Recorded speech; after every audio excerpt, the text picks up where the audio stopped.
PNF dan BOBAT ini sebenarnya sama-sama ya, sama-sama memang untuk kejadian pada kondisi neuro. Namun terdapat perbedaan.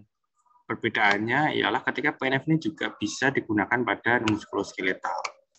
Namun memang untuk kondisi muskuloskeletal, pengaplikasiannya atau penerapannya itu sedikit hanya terbatas. Enggak seperti yang lain atau yang aktif pasif dan lain-lain. Proprioseptif neuromuskular fasilitasi. Sebelum kita masuk materi, jadi ini adalah CPMK atau capaian pembelajaran mahasiswa. Diharapkan mahasiswa mampu memahami konsep dan aplikasi PNF pada berbagai kondisi. Indikatornya, mahasiswa mampu menjelaskan histori PNF. PNF itu kan singkatan dari proprioseptif neuromuskular fasilitasi.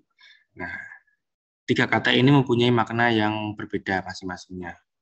Proprioseptif atau proprioseptor merupakan reseptor penerima rangsang yang terdapat di dalam sendi dan tendon atau otot. Sedangkan neuromuskular adalah otot serta syaraf yang menginervasinya. Kemudian untuk fasilitasi atau facilitation adalah sebuah tindakan kita, upaya-upaya yang mempunyai fungsi untuk mempercepat proses-proses alamiah sebagai efek yang dihasilkan di dalam syaraf karena penerima rangsang dan mempermudah timbulnya reaksi. Jadi memang ini bagus untuk kondisi-kondisi hampir sama kayak yang BOBAT kemarin. Kalau BOBAT kemarin kita belajar bagus untuk kondisi stroke, PNF ini juga bagus untuk kondisi stroke. BOBAT itu bagus untuk anak-anak, tapi untuk PNF ini kurang bagus, kurang tepat untuk kalau dikasih anak-anak.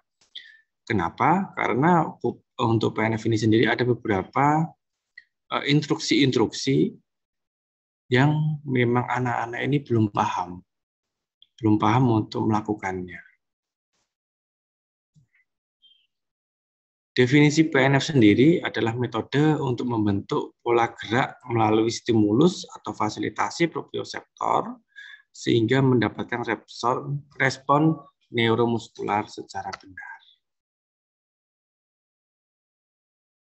Seperti halnya di BOBAT, kalau BOBAT kemarin kita sempat menyinggung tentang teori neuroplasticity, di mana ketika si sel saraf itu terkena cedera atau injury ataupun rusak, dia akan mencari saraf yang lain dan akan menyambungnya untuk mendapatkan gerakan yang optimal ya, bukan gerakan yang normal, tapi gerakan yang optimal, yang mendekati normal. Nah, sama dengan BOBAT, PNF juga dia mempercepat adanya neuroplasticity dengan menstimulasi dari si tendon-tendonnya itu tadi atau proprioseptifnya.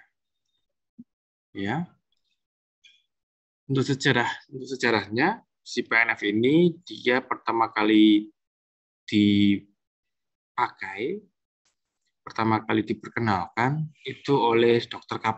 Herman Karpat pada tahun 45. Dia memperkenalkan teknik metode PNF untuk melatih beberapa pasien yang mengalami cedera neuromuskular atau cedera pada bagian saraf. Nah, pada awalnya itu si Herman Karpat ini punya pikiran gini, pasien yang menderita parase atau lumpuh atau yang mungkin gangguan layuh gitu ya, lumpuh atau nggak bisa bergerak separuh atau semuanya, itu selalu diobati dan dirawat dengan cara istirahat tanpa adanya latihan fisik, entah itu latihan yang aktif ataupun latihan yang pasif. Kemudian si Karpat ini mempunyai ide pemikiran bagaimana sih caranya si pasien ini juga tetap bergerak supaya tidak mengalami gangguan yang berlebihan, supaya tidak efek dari dia gangguan neuro menjadi lebih parah lagi. Maka dari itu si Kabat ini mulai melakukan gerakan-gerakan tertentu untuk mengoptimalisasi proprioseptif neuronnya. Ada ciri khasnya kalau untuk PNF ini, jadi dia itu sistemnya terfokus, gitu ya. Terfokus atau mainnya itu hanya otot-otot tertentu, grup-grup otot tertentu. Tidak seperti si pubat. Kalau pubat itu kan ketika kita melakukan head control, itu kita juga akan melakukan postural controlnya, kita juga melakukan kayak handlingnya yang pas, kayak point of controlnya kita harus tahu. Ini sedikit berbeda.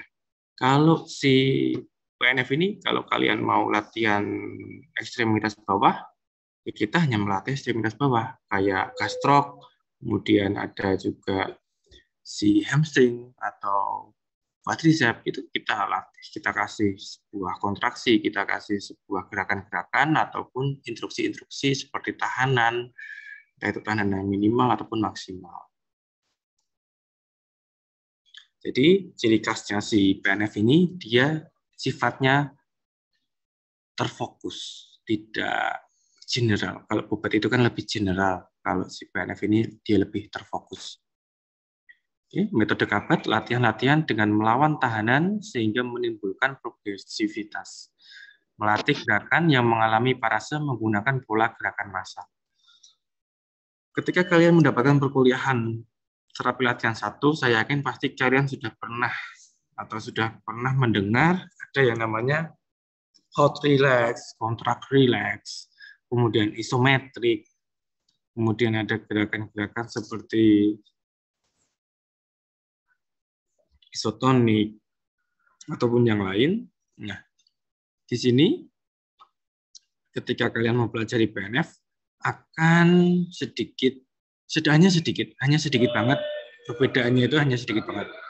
Tapi memang dasar-dasarnya dari situ, gitu ya. Jadi di PNF ini juga ada contract relax, itu ada. Hot relax itu juga ada. Kemudian metode Kabat ini dia melatih gerakan yang mengalami parase menggunakan pola gerakan massal. Jadi ketika yang parase itu contoh ekstremitas atas sebelah dekstra, dia hanya menggerakkan sebelah dekstra itu saja, tidak menggerakkan yang sinistra ataupun yang lainnya. Jadi hanya yang parase saja yang dilatih. Dan melakukan gerakannya gerakan-gerakan yang memang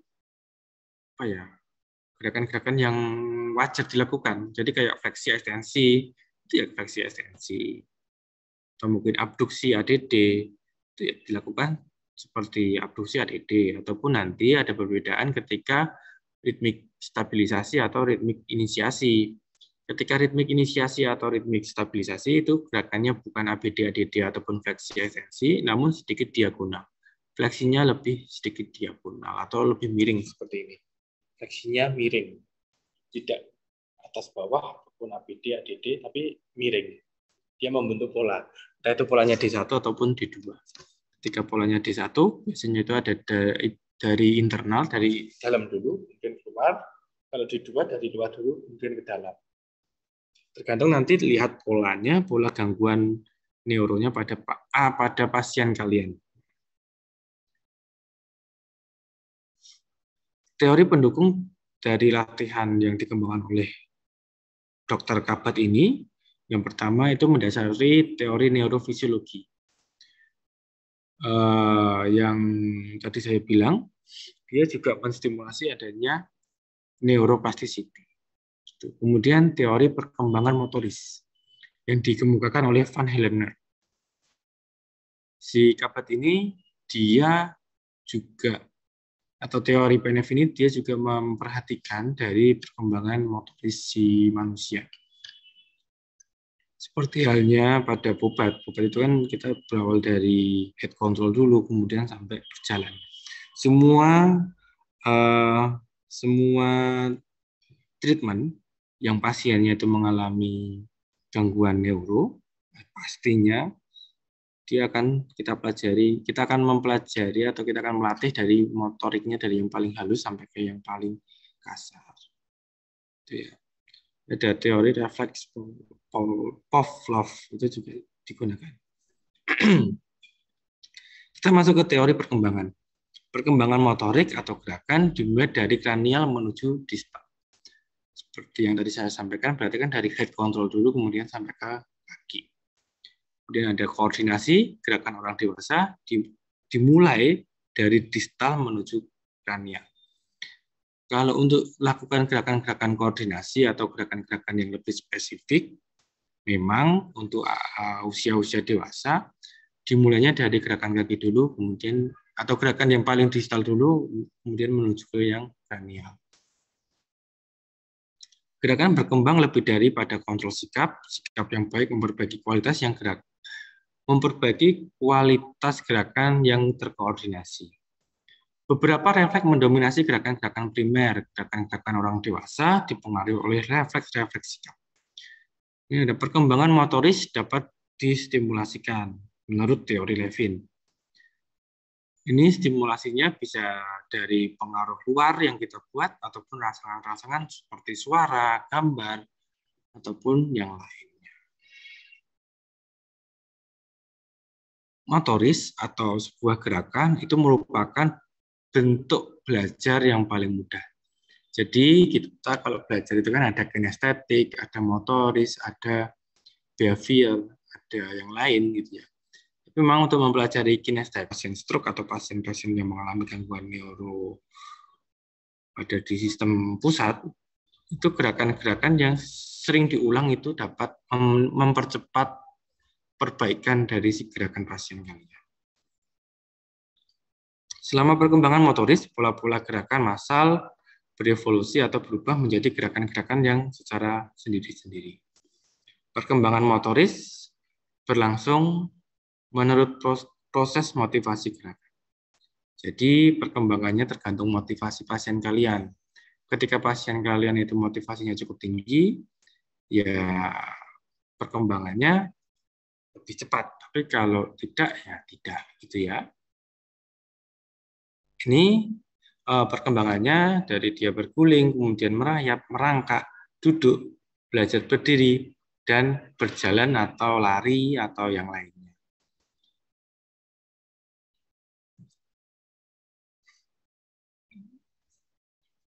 Metode dasar PNF. Pengembangan pola gerakan khusus PNF itu dilakukan oleh Margaret Knott, ada Dorothy Voss, dan Dr. Kaplan pada tahun 46 sampai 51. Dia berasumsi bahwa gerakan sehari-hari kita tidak akan terjadi karena kontraksi otot secara individu, namun didasarkan pada skema gerakan secara massal. Gerakan yang lebih kuat bisa dimanfaatkan untuk memperkuat bagian-bagian yang lemah. Menggunakan PNF bisa mengaktifkan latente mekanisme melalui pemanfaatan sistem proprioseptif.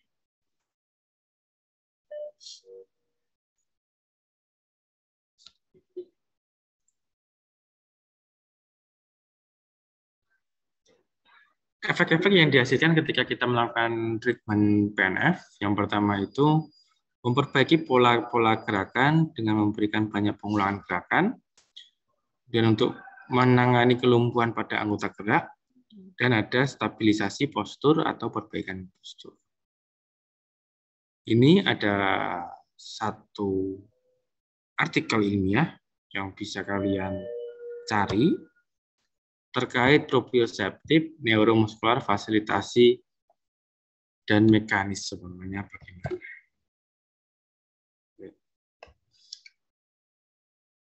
Ini kita nggak usah. Ini ya, apa yang dapat dilakukan dengan PNF? Yang pertama, memberikan rangsangan-rangsangan agar timbul reaksi yang sesuai dengan jenis rangsangan yang ada dan gerakan-gerakan yang ingin dapat dicapai. Tujuan utamanya untuk memperbaiki kemampuan fungsional dan tindakannya berupa teknik metode latihan yang disertai dengan filosofi penanganan. Filosofi penanganan pasien, yaitu tadi ada teori perkembangan, ada teori neurofisiologi, dan biomotor atau prinsip gerak manusia. Prinsip neurofisiologi, ada prinsip overflow. Overflow merupakan impuls-impuls saraf motoris yang dapat diperkuat oleh pengaruh impuls-impuls saraf dari grup-grup otot yang lain atau yang sifatnya sinergis, yang lebih kuat yang dalam waktu yang sama ikut berkontraksi. Kemudian otot-otot tersebut memiliki fungsi yang sama sehingga lebih banyak motor unit yang aktif karena nilai ambang terlampaui. Ada juga tentang prinsip reseptikal inervatif, yaitu aktivitas refleks kontraksi yang terfasilitasi apabila kontraksi otot-otot antagonis atau yang berlawanan ini tiba-tiba berhenti. Makin kuat kontraksi antagonis, maka makin besar efek fasilitasinya. Kemudian yang kedua ada prinsip gerakan manusia. Gerakan manusia itu biasanya terjadi ketika kita mau melakukan sebuah perpindahan gitu ya, entah itu perpindahan gerakan atau perpindahan tempat, itu pasti kita akan bergerak. Kontraksi otot secara isometris memperbaiki sikap dan kontraksi secara isotonis dapat memperbaiki pergerakan. Gerakan menurut garis lurus tak terdapat dalam kehidupan sehari-hari. Otak tidak dapat mengetahui aktivitas otot secara individu, tetapi hanya mengetahui gerakan dan tiap-tiap gerakan terjadi secara 3 dimensi. Sama seperti jalannya otot yang membentuk spiral. Kemudian ada suatu gerakan akan menjadi sangat kuat apabila gerakan tersebut dilakukan bersama-sama dengan gerakan-gerakan bagian yang lain. Suatu gerakan memperkuat gerakan yang lain. Gerakan yang dilakukan terus-menerus sangat penting untuk memperbaiki atau meningkatkan kekuatan, kondisi, dan koordinasi sistem neuromuskular. Ini ya, ada prinsip-prinsip dari yang PNF ini. Itu yang penting ini ada 9. Yang pertama ada tahanan optimal, ada kotak manual, ada stimulasi verbal, ada visual feedback, ada body position and body mechanic, ada traksi dan aproksimasi, ada iradiasi dan reinforcement atau pengulangan, dan juga yang terakhir ada pola gerakan. Pola gerakan yang baik akan menimbulkan yang baik juga. Jadi teman-teman harus melakukan gerakan atau latihannya itu yang baik, melakukan gerakan yang baik. Kontraksi otot manusia ada isometrik, ada isotonik ya. Kalau isometrik itu tanpa adanya perubahan ROM, kalau isotonik disertai adanya perubahan ROM. Teknik aplikasi PNF ada 1, 2, 3, 4, 5, 6, 7, 8, 9, 10, 11. Yang pertama ada hold relax, ada contract relax, ada rhythmic inisiasi, ada repeat kontraksi, ada stretch reflex, ada kombinasi of isotonik, ada timing for emphasis, ada slow reversal, ada stabilization, ada stabilizing reversal, dan rhythmical stabilisasi. Oke. Ada tugas, ini ada tugas untuk kuliah teori, jadi tugasnya akan saya ketik di kolom chat. Tugasnya adalah kalian membuat tiap-tiap kelas ya, tiap-tiap kelas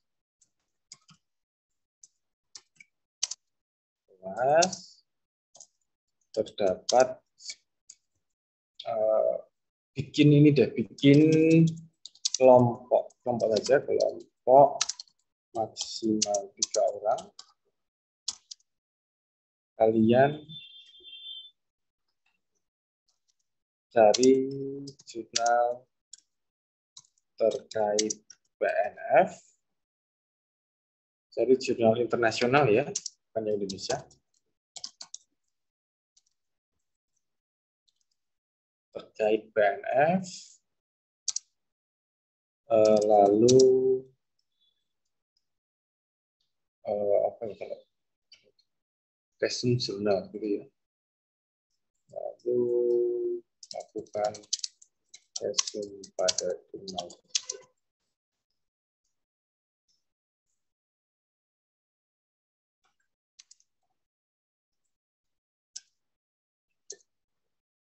Maksimal 3 orang tiap-tiap kelompok. Untuk jurnalnya nggak boleh sama ya. Jadi si pen tolong nanti didata jurnalnya apa saja yang udah kepakai atau yang belum kepakai atau nanti habis ini kalian cepet-cepetan. Hanya ini saja tugasnya. Kemudian dikumpulkan minggu depan.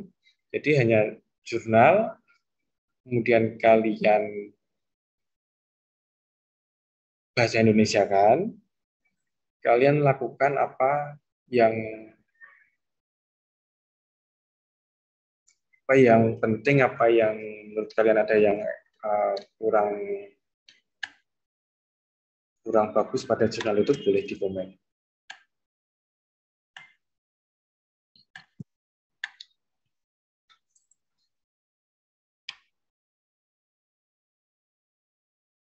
Silahkan teman-teman lakukan presensi terlebih dahulu.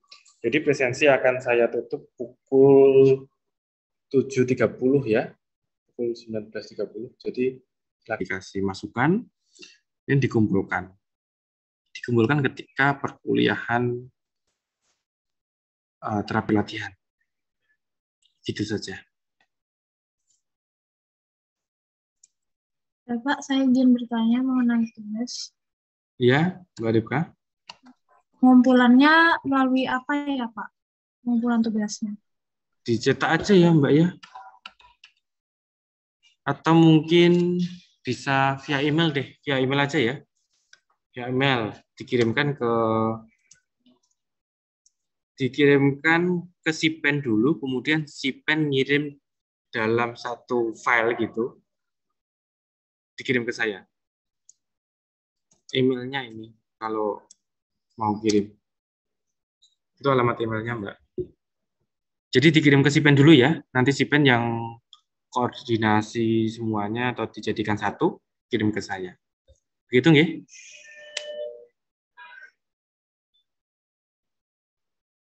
Oke, ada pertanyaan lain?